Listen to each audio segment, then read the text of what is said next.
Hello, beautiful souls, and welcome. Welcome to our deep dive into John Gray's groundbreaking book, Men Are From Mars, Women Are From Venus. Now, I know many of you have heard of this book, perhaps you've even read it, but today we're going to peel back the layers together. We're going to look at how these ideas, these profound observations about how differently men and women experience the world can truly shift the energy in our most intimate connections. It's about more than just understanding. It's about compassion, empathy, and finding that common ground, even when it feels like you're speaking different languages. Today, we'll explore the key insights that can transform your romantic relationships. Think about it. How many times have you felt misunderstood, or have you completely missed the mark in understanding your partner? I believe that knowledge is power, and when we have the knowledge of how we're wired differently, it's like being given a secret map to navigate the beautiful, sometimes bewildering landscape of love. This isn't about changing who you are or who your partner is. It's about seeing each other with new eyes, with a deeper appreciation for the unique ways we love, communicate, and need to be loved. We're going on a journey today, a journey to the heart of what makes men tick and what makes women flourish in relationships. We'll talk about the cave and the wave, about scoring points, and about the very different ways we handle stress. My hope is that by the end of our time together, you'll have some real aha moments, some practical tools you can start using right away to bring more harmony, more understanding, and yes, more love into your life. So get comfortable, open your hearts, and let's begin. So let's start with the very foundation of John Gray's work, this powerful metaphor of men being from Mars and women from Venus. Now, at first glance, it might seem a little simplistic, right? But I want you to think deeper. What Gray is really doing here is giving us a language, a framework to understand that the differences between men and women aren't just superficial. They often run to the very core of how we process emotions, how we communicate, and what we fundamentally need from each other in a relationship. It's like we've arrived on Earth from different planets, each with our own unique customs and operating systems. And until we learn to translate, misunderstandings are almost inevitable. Imagine, if you will, Martians. Gray paints them as beings who value competence, power, efficiency, and achievement. Their sense of self is often defined by their ability to achieve results and solve problems. They are driven by a need to feel capable and effective. When they encounter a challenge, their instinct is to go off alone, to think it through, to find a solution. This isn't about being uncaring, it's about their inherent Martian wiring. Recognizing this can be a profound shift in perspective for many women, who might otherwise interpret this behavior as a withdrawal of love or affection, when it's actually a Martian trying to recharge and recalibrate. Then we have the Venusians. Women, Gray suggests, come from a planet where relationships, communication, love, and beauty are paramount. Venusians thrive on connection, on sharing, on feeling understood and cherished. Their sense of self is often defined through their feelings and the quality of their relationships. When a Venusian is stressed or has a problem, her instinct is to talk about it, to share her feelings, to seek empathy and understanding. This isn't about being overly dramatic or needy, it's about her inherent Venusian need for connection and validation through communication. It's how she processes her world and feels closer to those she loves. Now let's look at that classic example Gray gives. A man, when stressed, might retreat into his cave. He becomes silent, withdrawn, perhaps engrossed in TV or a project. From a Venusian perspective, this can feel like rejection, like he doesn't care. She might try to draw him out, to get him to talk, which can make the Martian feel even more pressured and retreat further. He's not ignoring her. He's doing what Martians do, going into his cave to solve his problems alone. He needs that space to de-stress. She, on the other hand, wants to connect and talk to de-stress. Can you see the potential for a clash right there? Understanding this core metaphor is the very first and perhaps most crucial step. It's not about saying one way is right and the other is wrong. Oh no. It's about acknowledging that there are these fundamental differences in our approaches. It's about learning to say, he's gone to his Martian cave, or she needs to talk this out like a true Venusian. This recognition alone can diffuse so much tension and prevent so many misunderstandings. It's the key that unlocks the door to empathy, allowing us to respond to our partners not based on our own planetary programming, but with an understanding of theirs. Now let's talk about something that is at the absolute heart of every single relationship: communication. Or, as is often the case, miscommunication. John Gray tells us that men and women don't just speak differently, they often have entirely different goals when they communicate. Imagine a Martian and a Venusian trying to have a conversation without understanding this fundamental difference. It's like one is speaking French and the other is speaking Swahili, and both are wondering why the other person just isn't getting it. This is where so much frustration can build, where feelings get hurt and where walls can go up. Men, our Martians, generally approach conversations, especially those involving problems, with a desire to find solutions. Their communication style is often direct, focused, and geared towards fixing things. When a Martian hears a problem, his internal programming kicks in. How can I solve this? What's the most efficient way to make this better? He sees discussions as opportunities to demonstrate his competence, to offer his help in a tangible way. He genuinely believes that by offering a solution, he is showing care and support. This is his way of saying, I value you, and I want to help you overcome this challenge. Women, our Venusians on the other hand, typically communicate to express feelings and to seek understanding and connection. For a Venusian, talking about a problem isn't always about finding an immediate fix. More often, it's about sharing the emotional experience, about feeling heard, validated, and understood. She values empathy over solutions. When she talks about her difficult day, she's not necessarily looking for a 5-point plan to make tomorrow better. She's looking for a listening ear, a comforting presence, someone to say, wow, that sounds really tough. I understand how you feel. That connection is what makes her feel supported and loved. So here's where the classic mix-up happens, and I know many of you have lived this. A woman comes home wanting to share the stresses of her day. She starts to talk about her frustrations, her feelings. The man, her loving Martian, listens for a minute or two, and then, because he cares and wants to help, he jumps in with, well, you should do this, or why don't you try that? He thinks he's being supportive, offering his best problem-solving skills. But what does the Venusian often feel? She feels unheard, dismissed, as if her feelings don't matter. She wasn't looking for a solution, she was looking for a hug, for someone to just listen. Recognizing these distinct communication styles is like getting a universal translator for your relationship. When a man understands that his partner often just needs to be heard, he can learn to listen without immediately offering advice. He can learn to say, tell me more about that, or that must have been frustrating. And when a woman understands that her partner's quickness to offer solutions comes from a place of love and a desire to help, she can appreciate his intent, even if it's not exactly what she needed in that moment. She can even learn to say, thank you for wanting to fix it, honey, but right now I just need you to listen. This understanding, this simple shift can transform conversations from battlegrounds into bridges of connection. Stress, it's a part of life, isn't it? No one escapes it, but how we cope with it, that's where our Martian and Venusian natures truly shine through, and often where they can collide if we're not careful. John Gray points out that when the pressure mounts, men and women tend to retreat to very different corners, seeking very different forms of relief. Understanding these inherent coping mechanisms is absolutely vital, not just for our own well-being, but for the health and harmony of our relationships. Because when your partner is stressed, how you respond can either be a soothing balm or unintentionally an added irritant.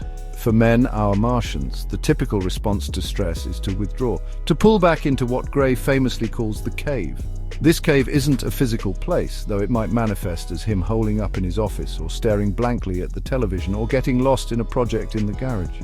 It's a mental space where he can process his thoughts, analyze his problems, and work through his stress privately, quietly, and often silently. He needs to focus, to concentrate, to find his own solutions. This retreat isn't a rejection of his partner. It's a fundamental Martian need for solitude to recharge and regain his sense of control. Now, for women, our Venusians, the reaction to stress is often the complete opposite. When a Venusian is feeling overwhelmed, her instinct is to reach out, to connect, to talk about her feelings. She finds relief and comfort in sharing her burdens, in feeling understood and supported by others. A woman might call her best friend, her sister, or her partner, needing to articulate the anxieties swirling inside her. The very act of talking, of being heard and validated, helps her to process the stress and feel less alone.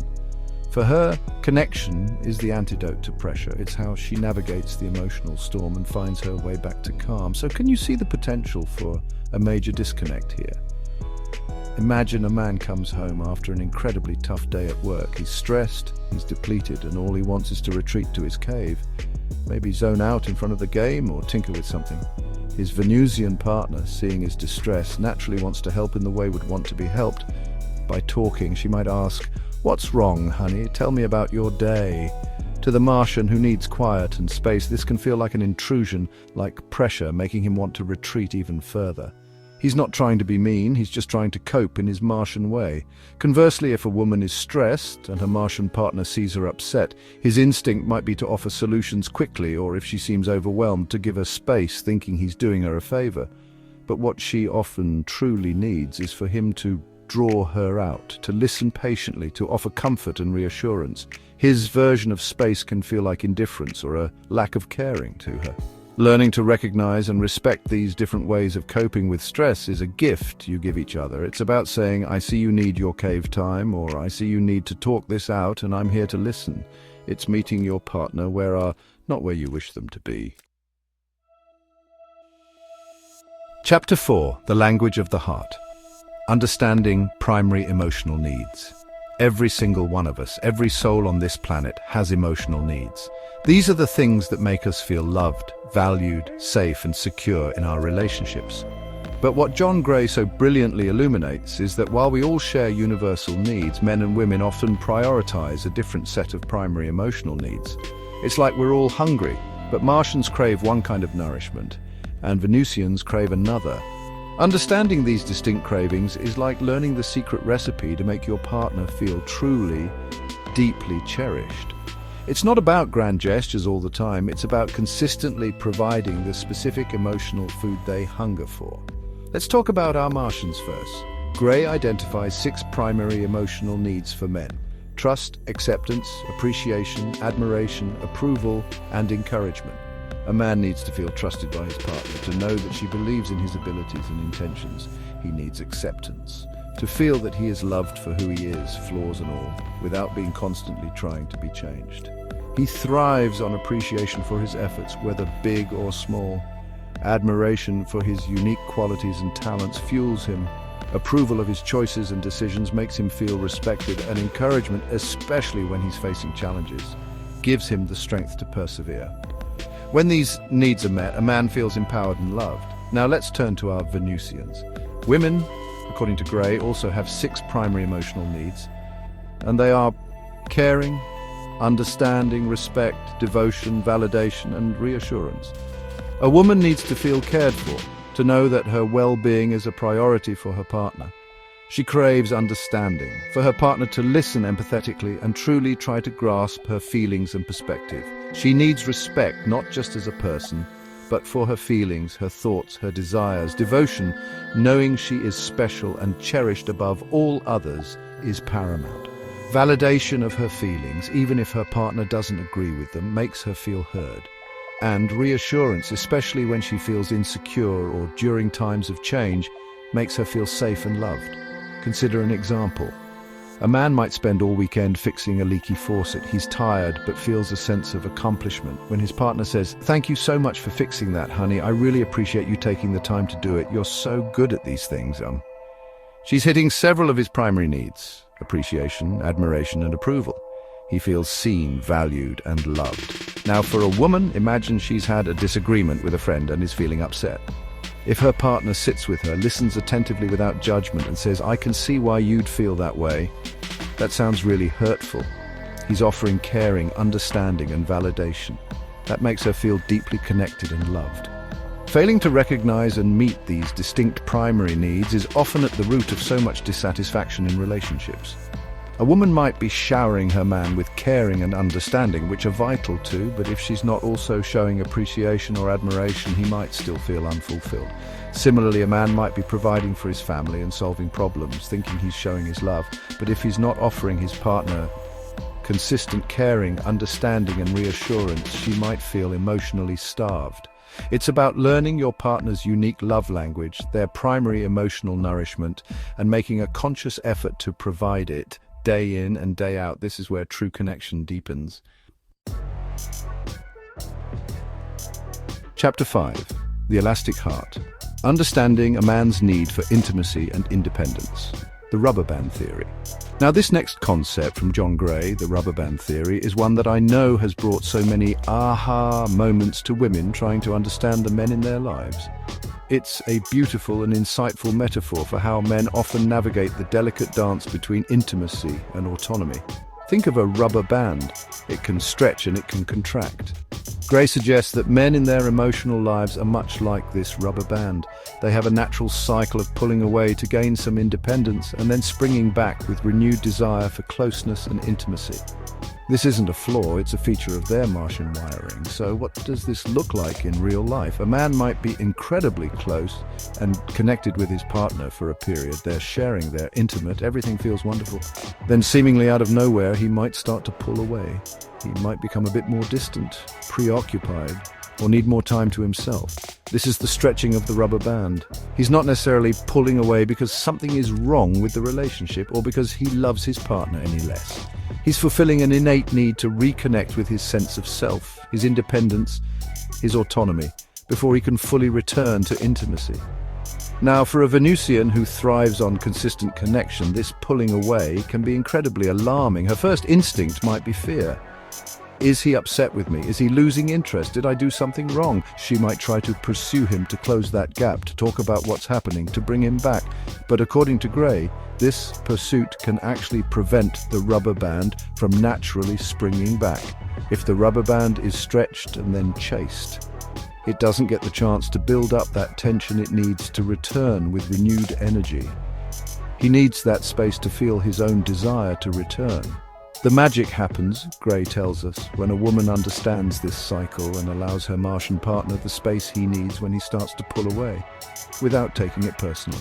When he feels that he has the freedom to stretch, to be independent, he will naturally, and often with even greater affection and desire, spring back to her. He returns feeling refreshed, recentered, and eager for closeness again.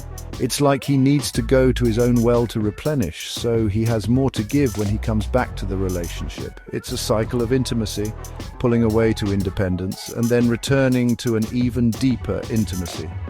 Understanding and honoring this rubber band theory can be transformative.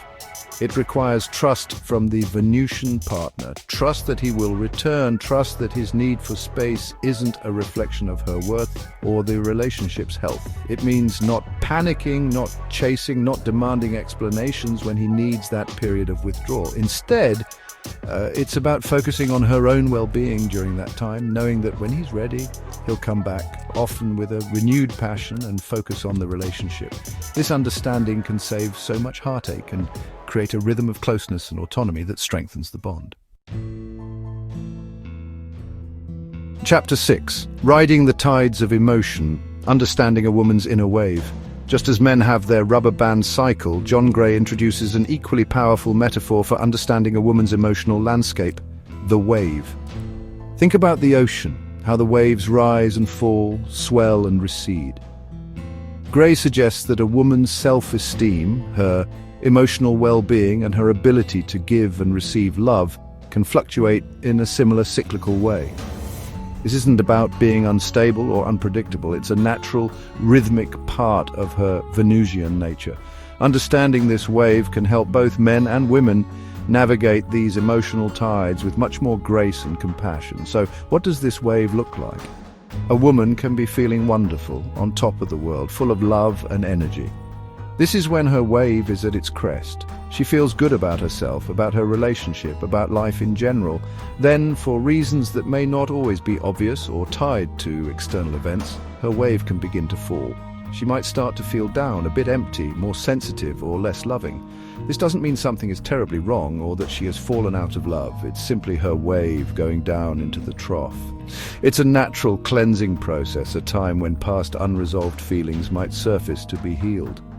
When a woman's wave crashes or when she's in that trough, It's a very vulnerable time for her. She might feel a dip in her self-esteem, or she might be more emotional. What she needs most during this period is not for someone to try and fix her or tell her she shouldn't feel that way. She needs understanding, support, and reassurance. She needs her partner to be like a steady anchor in the midst of her emotional tide, to listen without judgment, to offer comfort, and to remind her that he loves her, even when she's not feeling her best. This support helps her move through the trough more easily. Now, for a Martian who is often solution-oriented, seeing his Venusian partner's wave go down can be confusing. He might think he's done something wrong, or he might try to offer logical reasons why she shouldn't feel bad, or he might try to cheer her up with quick fixes. While well-intentioned, this can sometimes make her feel misunderstood or invalidated, as if her feelings aren't legitimate. He needs to learn that her wave is not something to be solved, but something to be weathered together. His patient, loving presence is often the most powerful support he can offer. The beautiful thing about the wave, Gray explains, is that after it hits the bottom, it will naturally begin to rise again. And often, after going through this emotional dip and feeling supported, a woman's capacity to love and feel good about herself returns even stronger. By understanding this wave phenomenon, a woman can learn to be more compassionate with herself during these down times, knowing it's a cycle and it will pass. And a man can learn to be the supportive, understanding partner she needs, trusting that her love for him hasn't diminished, but is simply moving through its natural Venusian rhythm. This mutual understanding transforms potential conflict into an opportunity for deeper connection and care. Have you ever felt like you're doing so much for your partner, giving your all, and yet somehow they don't seem to fully appreciate it or feel as loved as you intend? Well, John Gray sheds some fascinating light on this, with his insights into how men and women often score points very differently in a relationship. It's like we each have an internal emotional scoreboard, but the rules for what earns big points are written in different languages for Martians and Venusians. Understanding this discrepancy can be a game changer in making sure your efforts to show love are truly received and valued by your partner. For many men, our Martians, there's often a belief that big gestures earn big points. He might think that one grand romantic vacation or a very expensive gift or solving a major household problem should fill up his partner's love tank for a good long while. In his mind, these significant acts are like hitting a home run. They should count for a lot. So he might focus his energy on these larger, less frequent demonstrations of love and commitment, believing they carry the most weight and will make his partner feel deeply cherished. He's thinking quality over quantity in a sense, with an emphasis on the impact of the gesture. Now, for women, our Venusians, the scoring system often works quite differently. While a Venusian certainly appreciates grand gestures, Gray suggests that she often gives equal, if not more, weight to a multitude of small, consistent acts of love, caring, and thoughtfulness. For her, it's often the little things that add up to make her feel truly loved and cherished. A heartfelt compliment, help with daily chores without being asked, a listening ear at the end of the day, a tender touch, remembering something important to her. Each of these small acts gets a point. And for many women, 20 small acts of love can feel just as, or even more, impactful than one enormous gesture. So, can you see the potential for a mismatch here? A man might pull off an amazing anniversary surprise and then feel he's done his job for a while, perhaps neglecting the smaller, everyday expressions of affection. His partner, while grateful for the surprise, might start to feel emotionally undernourished if those daily doses of connection and thoughtfulness are missing. She's thinking, yes, the vacation was wonderful, but he hasn't really to me all week. He, on the other hand, might be baffled, thinking, I just gave her this incredible trip. How can she not feel loved? They're scoring points on entirely different systems. The key, then, is for both partners to understand each other's scoring system. A man can learn that for his Venusian partner, consistency in small, loving actions often means more than occasional grandiosity. It's about showing up for her in little ways every day. And a woman can learn to appreciate the intent behind her Martian's big gestures, recognizing that this is his way of showing the depth of his love. It's also helpful for women to voice appreciation for the big things, while also gently communicating the importance of the smaller, consistent efforts.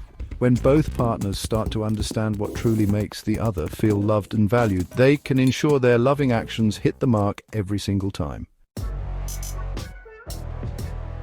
Oh, the delicate dance of asking for what we need in a relationship.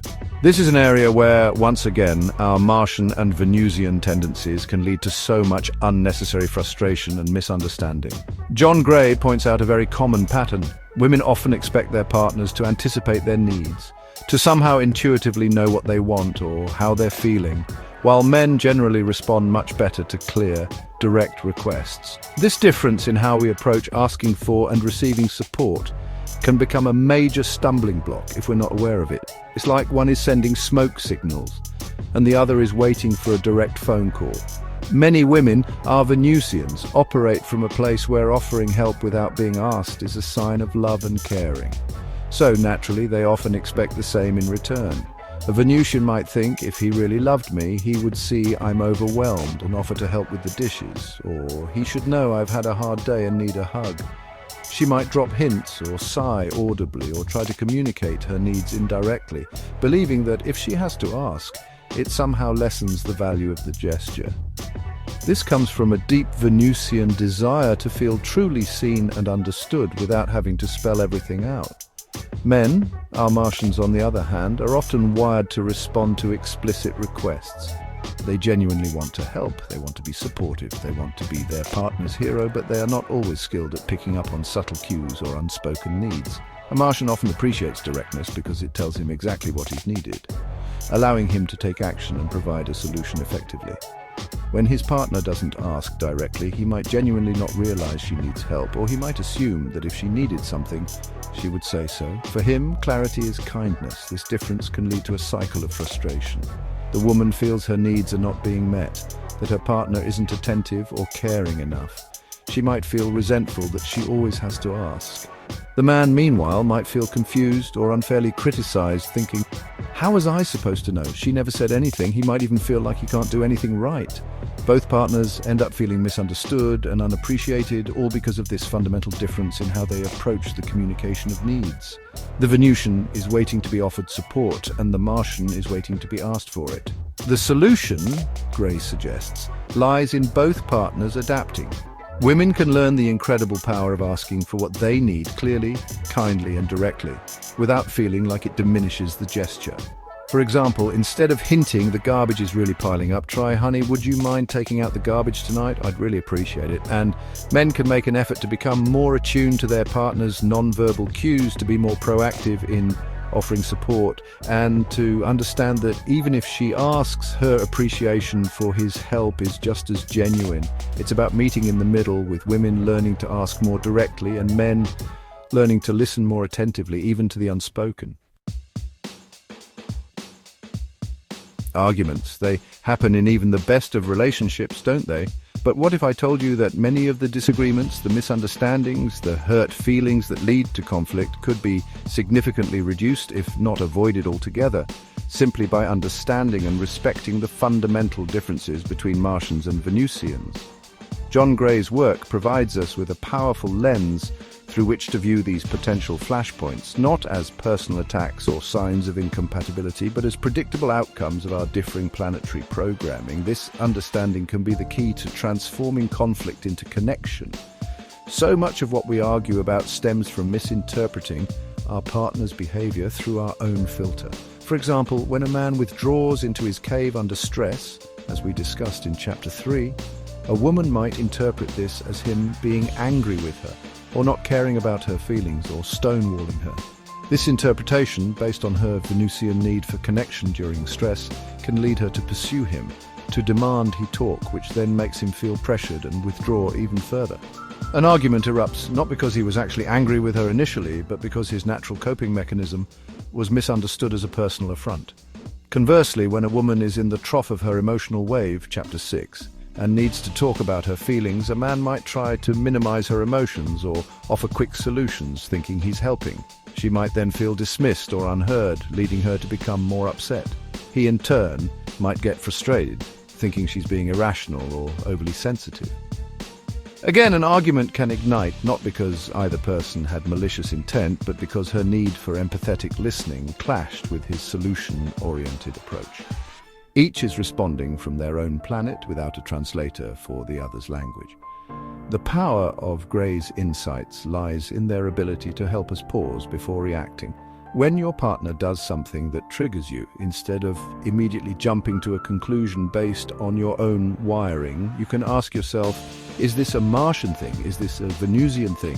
For instance, if your male partner suddenly becomes quiet and distant, you can remember the cave and think, okay, he probably needs some space to process something. It's not about me. This recognition can stop an argument before it even starts. It allows you to respond with understanding rather than defensiveness or hurt. By consistently applying these principles, understanding different communication styles, stress responses, emotional needs, and cycles like the rubber band and the wave, we can preempt so many conflicts.